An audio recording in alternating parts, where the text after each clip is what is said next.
So what would you say are the main misconceptions about mindfulness? I think the main two for me are that it's religious, that it's Buddhism. I did some training with some school teachers at primary school a number of years ago now. It was a Catholic primary school. As I said, I was brought up a Catholic. And I was talking about mindfulness and explaining its history and its origins. And yes, many of the meditations come from traditional practices that date back to before Buddhism, but are certainly are more identifiable with Buddhist practice currently. And as soon as I mentioned that, one of the teachers just stood up and said, "I'm sorry, I can't stay for this. It's against my religion," and walked out. Mindfulness is a secular practice. It hasn't got a religious connotation to it.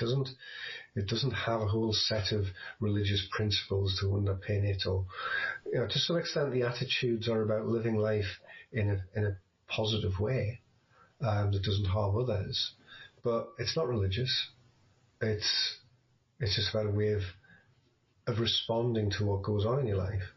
So that's one of the things, and the most common other one is the one that often people throw out when I say that I'm a meditation teacher or mindfulness trainer. I can't do that. My mind's too busy. I can't. I'd love to be able to empty my mind, but I can't. And how do you respond to that? I respond in two different ways. So depending on my mood, on various other things. The main way I respond most generally is, it's not about emptying your mind. You can't empty your mind. It's not possible. Every so often you might have, a minute without any thoughts. And yeah, that is definitely true. And I talk about it creating stillness in the mind. It's settling the mind. It's not emptying it. It's creating clarity. It's not clearing the mind. It's clarifying the mind. And there's a difference there. If you think of a jar of muddy water, if you keep on stirring it up, it's never going to get clear. But if you leave it alone, the dirt will settle to the bottom and there'll be some clarity. And that's kind of what we're doing when we're practicing meditation and mindfulness. We're allowing all of the nonsense, all of the dirt to just settle so that we can see more clearly. And so many people, and particularly young people, I used to be one of them once, will be using so many different things to distract themselves. The thing that always gets me is people who have TV or YouTube or something on when they're getting to sleep. Yeah. So there's always something distracting them from themselves. Yeah. And so when we meditate and you don't have background music or podcasts or YouTube or whatever it might be, actually what you're doing is you're getting to know your mind. Yeah. You're not emptying it, but... Without doubt, we've spent the last year and a bit living through a pandemic where we've had various restrictions on our movements and we've had to spend a lot of time alone. And we've got those distractions. We've got YouTube. We've got TVs. We've got music. We've got all sorts of stuff that we can use to try and distract us from being with ourselves. Oh, I mean, I've pretty much finished Netflix now. Yeah. That's impressive. But to give you another definition, what mindfulness is to me is mindfulness is training yourself to be with yourself. Without anything else, just with yourself. Which is quite scary for a lot of people. Extremely scary, because when we stop and we're just with ourselves and there's nothing else, and the thoughts come in, and the doubts come in, and the criticisms come in, and all of that, that's why it may sound simple. Stop and focus on your breath, and then notice what happens, and then let it go. That's not the way our minds want us to behave. So then wouldn't it be easier to just dismiss all that as hippie shit rather than admit that it's scary? Yeah, it would. And it is. That's why most people do that.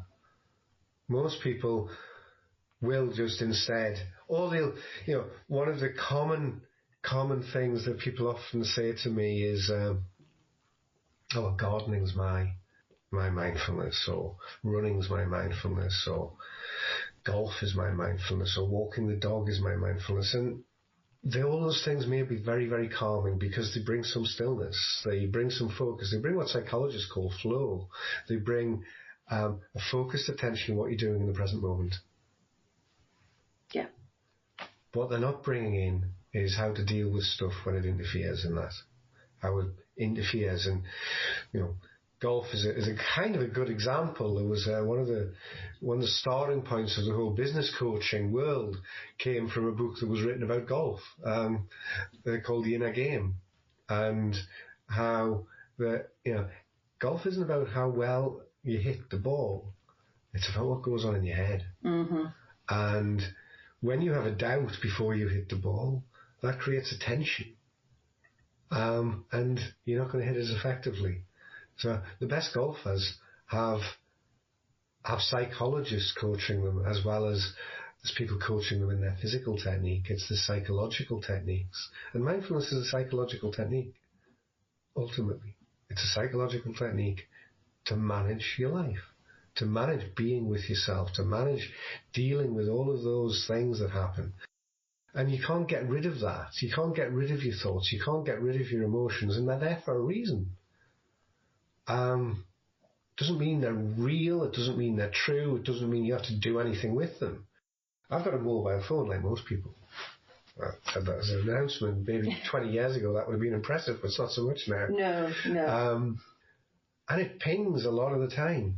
It makes random noises. I get notifications from Facebook, from Instagram, from Twitter, from emails, from a whole range of other things as well. And I can choose to leave it alone, or I can grab a hold of it and check what it is.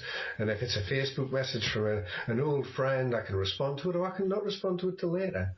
If it's a picture of what someone's having for their tea, I can like it or not like it or ignore it. And that's true of what goes on in our head. It pings all the time. And we can choose. The first thing is that last bit. Notice whether you like it, don't like it, or whether it seems irrelevant. Mm. And then choose how you respond, rather than it just happening and dragging you in. We get dragged onto our phones all the time, and we get dragged into our thoughts all the time.